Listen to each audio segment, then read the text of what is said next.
welcome back to my channel, or welcome to my channel. Hi, if you're new. Today I'm trying to do my weekly vlog and I'm trying to keep up. This is gonna be kind of a talky video, so I'm sorry if it's super boring, but I'm gonna do a lot of talking. Last week I was super busy in the best way. I did, there's an improv school out here in LA and there's one in New York as well called Upright Citizens Brigade, and I ended up doing an intensive with them last week, which was Monday, Tuesday, Thursday, Friday, like all day, like 11 to 6, and then we had a performance on Saturday.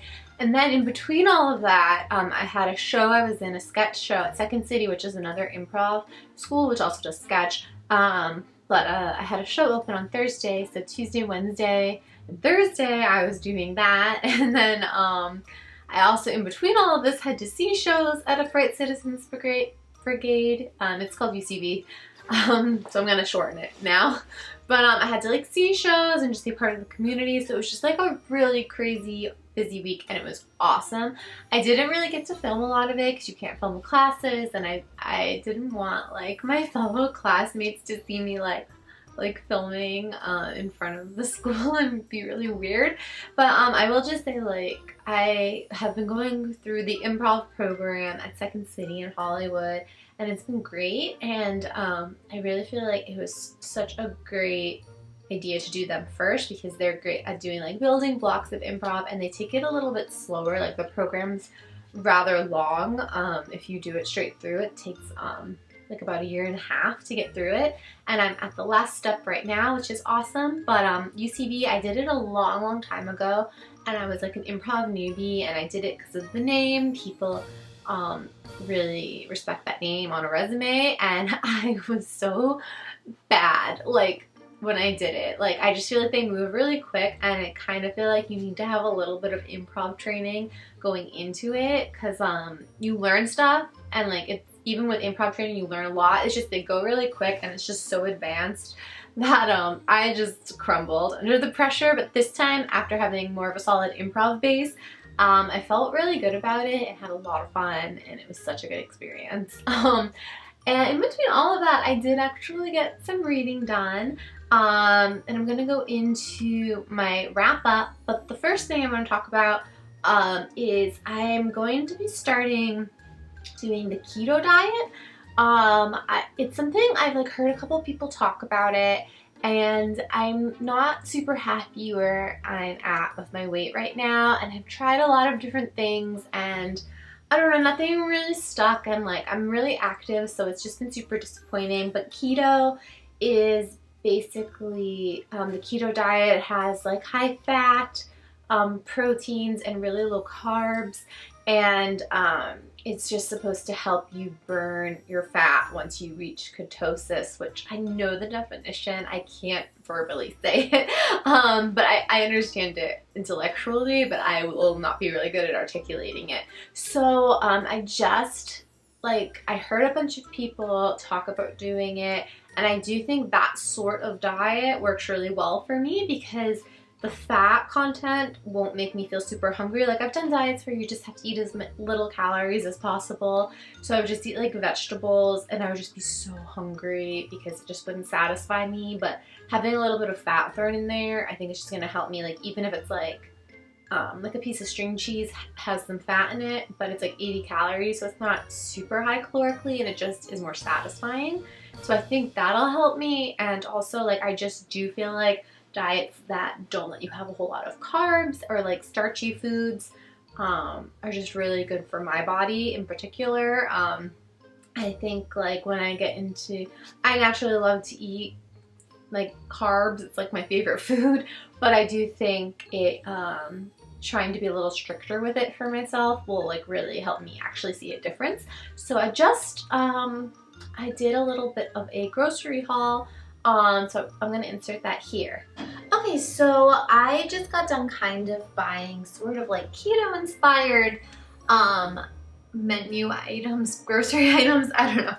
But I'm like really nervous and excited about this keto journey. I decided like I've been doing a lot of things that have just not been working, and I do feel like for me, like I do eat like a lot of carbs. I love chips, I love bread, I love pasta.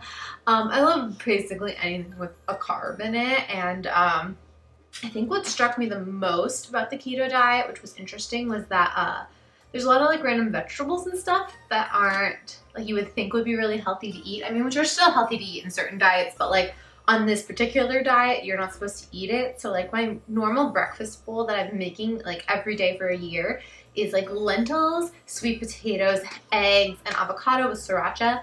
And you're not supposed to do lentils or sweet potatoes on the keto diet. So I was just like, oh, okay. So today what I had was I had 2 eggs and 1 egg white with some sriracha, and then I had half of an avocado on the side. And then for lunch today, I already ate this, but I will show you. So it's like you have to do full fat yogurt, and I did 2% because full fat scared me. But so I just did Trader Joe's Greek yogurt. I had half of a cup of this, and then I also got some blueberries to put in it. I did strawberries as well. I did something else. Oh, blackberries. I put that in there too. And then I put some sliced almonds, which gave it like a nice little crunch. So instead of like, I would normally probably have done like granola or something. So instead of that, I had sliced almonds. It was really good. And I feel like that could also be a breakfast, just depending on my life. And I really liked that a lot. And then I got, I also did another thing of blueberries because I really like frozen blueberries as a dessert option because I don't know, there's something about them that just tastes better to me. And so I put them in a bag and I'm freezing them, so maybe by tonight they'll be ready. I got avocados because it's really good for the keto diet, and I eat avocados like it's my job. For tonight, I got some wild salmon from Trader Joe's.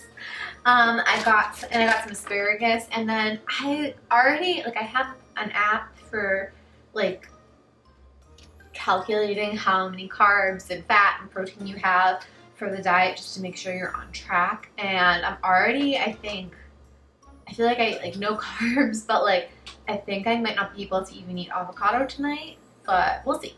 And then, so that's going to be dinner tonight. And then for tomorrow, I asked my boyfriend to go get some chicken and some turkey jerky and more avocado because these aren't super ripe. So we're going to have chicken. I'm going to do like a crock pot thing with chicken. I got squash. I got cauliflower. And I got some broccoli and some bell peppers. I'm just going to like put it all in the crock pot. With maybe some spices and do that like for the next couple nights for meals.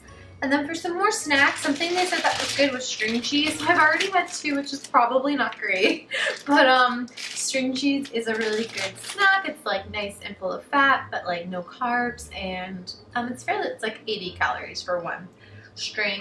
I got some sugar snap peas. I usually would eat these with hummus, but I actually kind of like them on their own too. So that's fine. I randomly just got goat cheese because I feel like cheese is something I normally deny myself, but on this you're supposed to eat some cheese here and there, so I feel like this might be nice on eggs in the morning or something. And then I don't think this is like super keto. It said cashews were kind of like on the fence, but I did get sesame honey cashews from Trader Joe's. I don't know if this is going to be pretty applicable. I just looked and like the carbs are a little higher than I would have hoped. So this might have been a misstep. And I also just got some sliced turkey. It's really hard for me because on keto, I think what keeps you full is a lot of the meats. And I try so hard not to eat meat, but I feel like in trying to eat meat, I have gained some weight and I've gotten a little puffy.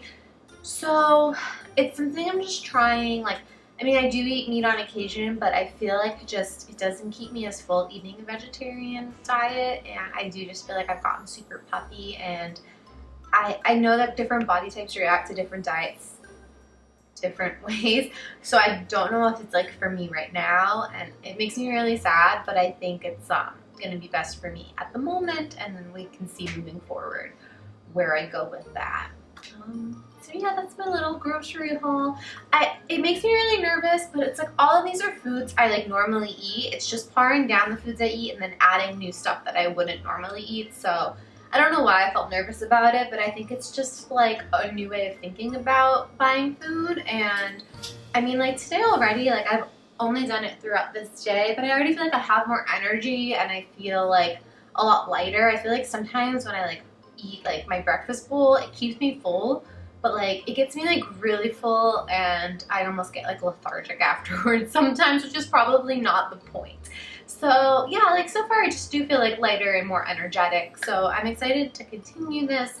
And also like I'm gonna be as strict as possible, but I'm also going to enjoy my life. I think it's really easy to get wrapped up in stuff like this, so I'm trying not to make like fun plans where I might want to eat or drink something that's not quite in line with this, but I'm gonna try my best when I go out to stay in line, and if I don't, I'm gonna try not to beat myself up over it. So that's just kind of my things. I think with diets, like it should just be like to the best of your ability. You shouldn't get too obsessive. I think you have to do what makes you feel good, and I think once in a while cheating on your diet, it just like helps your sanity so that you don't like binge on it like crazy one day. And that's just kind of like where I'm approaching it from. Like I'm gonna try my absolute best, but if I do want to eat a slice of pizza one night, I'm gonna do it. But like I'm gonna try for at least a full week to be really, really strict and then add in stuff as it comes along once in a while. Okay, that's it. And that's like the variation my vlog is taking this week. But yeah, I feel like I got a lot of good stuff. I'm trying to like, you know, it's like there's still food I enjoy. It's not, so I'm trying not to look at it as like me cutting stuff out. Like there's still stuff I like and there's still stuff I enjoy eating on the keto diet. So it's just eating more of that sort of thing. And I think it'll make me feel better, and I'm excited about the journey. And also I have a lot of cookbooks, but I'm not much of a cook. But I got like a small cookbook. I have an app that has a lot of recipes, so I have to take my time and like see if I can find some fun stuff. But if you have anything that's like keto related, please let me know in the comments what you use for it, because I'd be really interested in like other people's experience with it. And if you have experience with it and have any advice, I would be super into that.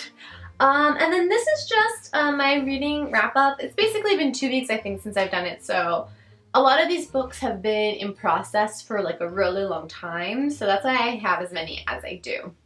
So the first book I finished was Truth and Comedy. It's by Sharna Halpern and Del Close and Kim Johnson. It's basically the people who created Iowa West, which is a theater for improv that was out here in LA, but our LA location has closed, so now it's only in Chicago. But I like had meant to read this like hardcore like since the beginning of the year, since I really started getting like super into improv. Like I really decided it's something I want to focus on, and a friend from my class had recommended it. I bought it. I read like the first chapter or so and then kind of just like put it down and forgot about it. And then I decided to pick it back up again like over the last few weeks, and it was great. I think the timing ended up working out perfectly because so much stuff that this book said I had learned in class, so reading it after learning it in class really helped cement it for me. And as I go on to study at other places, I think it's just all of the things that this book is kind of teaching you has been more cemented, and then in practice I think it'll just grow even more. So I think I was like mad at myself for taking so long to read it, but I think I picked it up just at the right time for me, so I'm really happy about that. The next book I finished was the boy book. I kind of talked about it. I had started it in my last vlog, and it's just about this high school girl and her boy problems, and it's just super cute. Like it's like a very young adult book, and it's very sweet and innocent. I think I ended up giving it like 4 stars, maybe 3 on Goodreads. I don't know. Follow me on Goodreads. But it was just kind of like, it's the second book in the series, like I had said, so like I kind of knew what was going on, but it was just, I like honestly, now that it's been like a week and a half, I don't remember much about it. So I probably should just make it 3 stars because it was fine. But it's pretty forgettable, to be quite honest, unfortunately. It was cute while I was reading it, but now I'm like, what even happened? I don't know. The next book I finished was The One by Kiera Cass. This is in the Selection series, and I had been really pumped about the Selection series. I often don't like just plow through a series like this. Like, I'll read a book and be like, oh, I should probably read more, but like I'm not like super excited about it. And this, I like was super excited about it. And I don't know, this last book for me was just really disappointing. I mean, like, I guess it's super obvious, and I don't think it's a spoiler because, like, they have this excerpt from, like, the next book in the series, and it's basically, like, okay, don't watch this next part of the video if you don't want a spoiler, but I think it's super obvious, but don't watch it if you don't want a spoiler. So, basically, this main girl, America, and the prince, the selection for all the girls that are going to possibly marry the prince keeps getting whittled down, and she's been like the favorite, like he's obsessed with her, but there's been a lot of stuff in the way, and it's like super obvious they're gonna get together, which I guess is expected from young adult, but like it just took like such a long time getting there, and then like the whole like love triangle was just kind of and like you know, and then there's a point in the book where he gets mad at her and like isn't gonna choose her, and like it just felt really false to me. Like he was just like, he like turned on a dime, and I was like, okay, I guess you like don't really like her. And he like turned on a dime, and then something dramatic happens, and he's like, oh my god, I love you to her, and they end up, you know, getting married. And it's just kind of like, that whole part, like the whole last like 50 to 100 pages, I was just like, I mean, what? Like, it just kind of frustrated me. I found it really irritating. I was really disappointed. I mean, I guess like you do want her to be chosen at the end, but just how we got there, it kind of like died for me, and I was really sad because I was super into it up until this book. So I gave this book 3 stars just because as a whole I was like really enjoying the series, but this book I just was really disappointed, and just like I just feel like, you know, people's reactions, like it just didn't fall in line with his character, the way he reacted, like the prince, like, you know, I just felt like he like turned on a dime, and like if I was America, I would be like, even when he was like, oh my god, no, it's you, I love you, I'd be like, no, you like were ready to just throw me out at the smallest inconvenience, like get out, like no. So I didn't enjoy that, so I'm disappointed. And the books are so pretty. They're so pretty. So it was very disappointing for me. The next book I finished was Rich Dad, Poor Dad.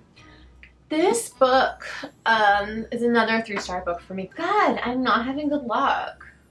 Oh, Truth and Comedy, I did like 4 stars. Yeah.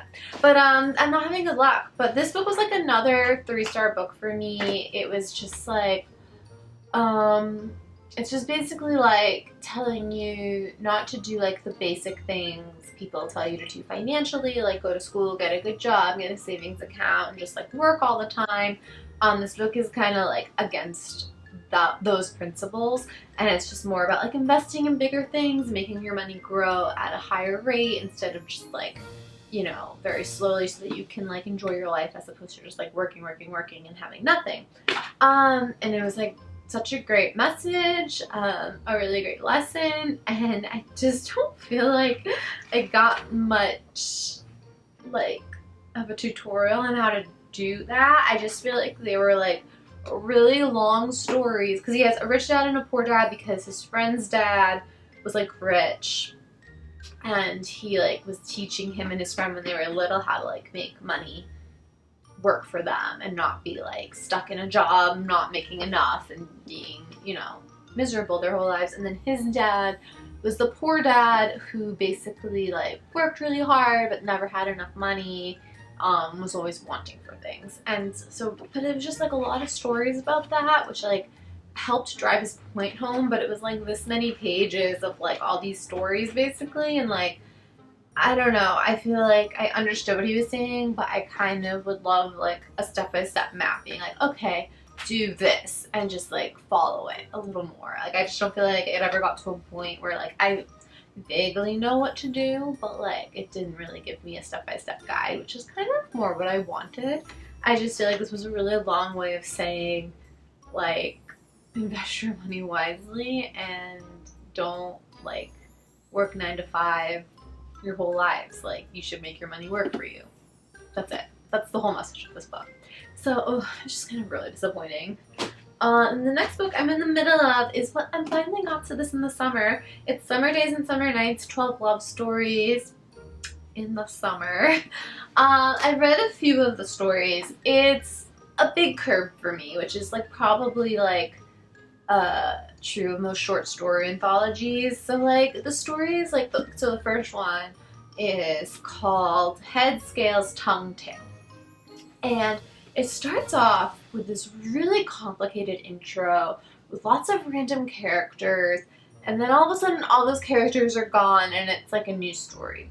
And I hated that. Like, I immediately, it was like within the first 2 pages, and I was just like, what's happening? Like, I don't know. And maybe I just like wasn't ready for the world that this story was like suggesting, but like, and then it went to like a totally different period of time, a totally different area.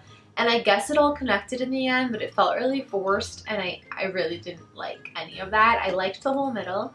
I liked what the story was about, the 2 teenagers who fall in love. And I enjoyed how it ended. I thought it was like interesting, but the whole intro to it, I was just like, I don't know. I don't think I would need any of that. It like took me out of it so much that I was like, do I even want to read this whole book?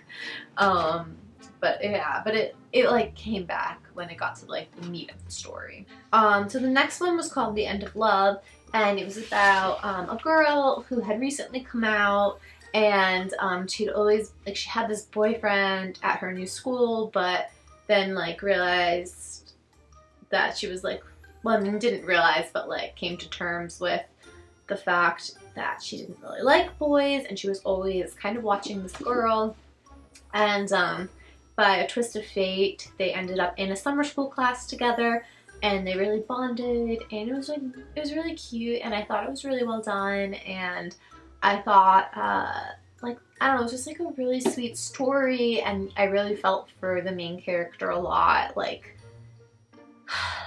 yeah, like her parents are divorcing, so she's going through a lot, and just the way they like revealed all this information didn't feel like forced. It just felt like it was like helping the story along, and I really liked it a lot.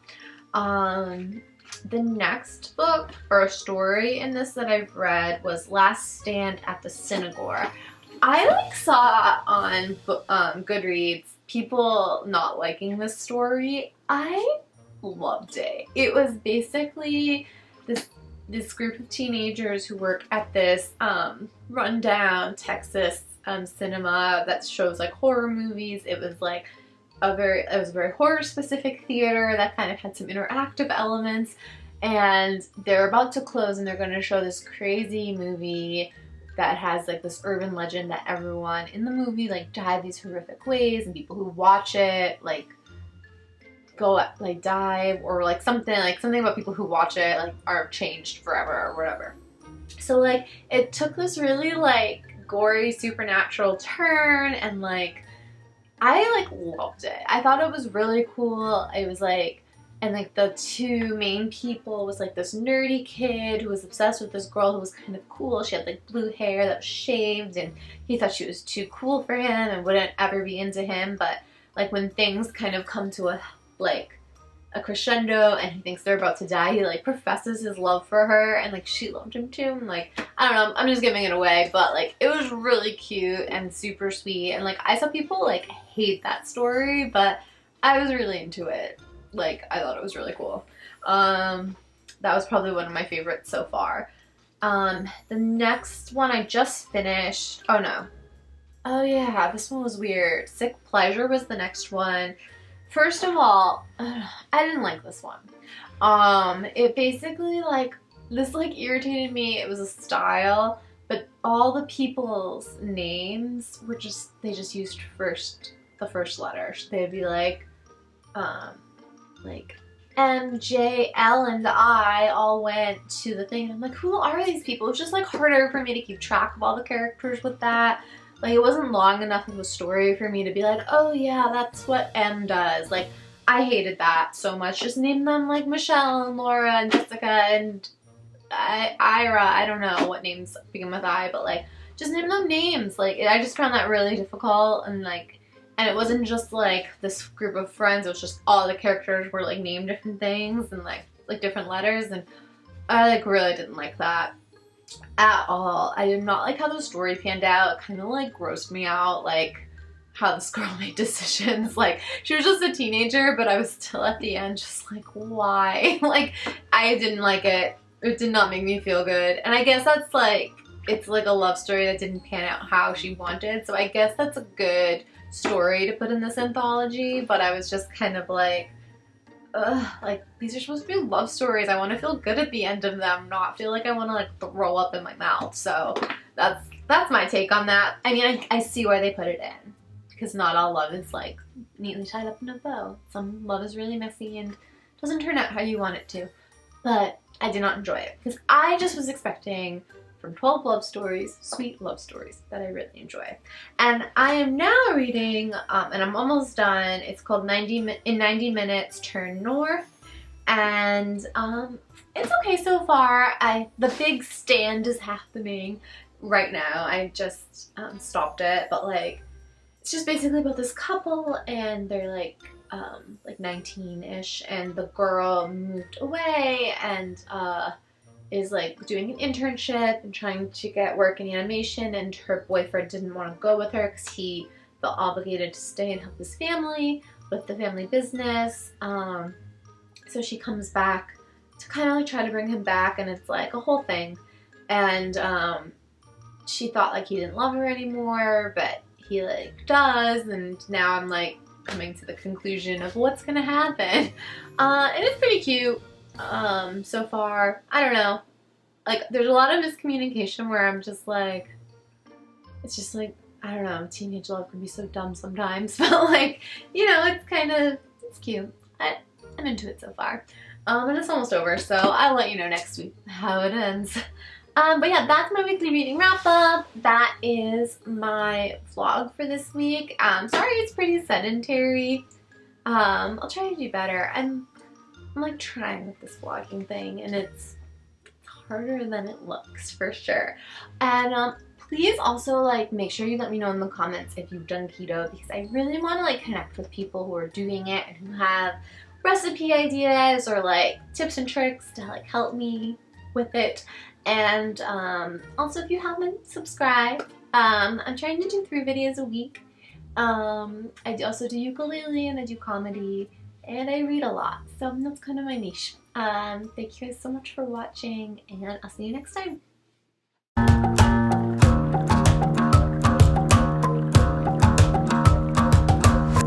I've been trying my best for a while, trying to please everyone who's around me. I've been putting on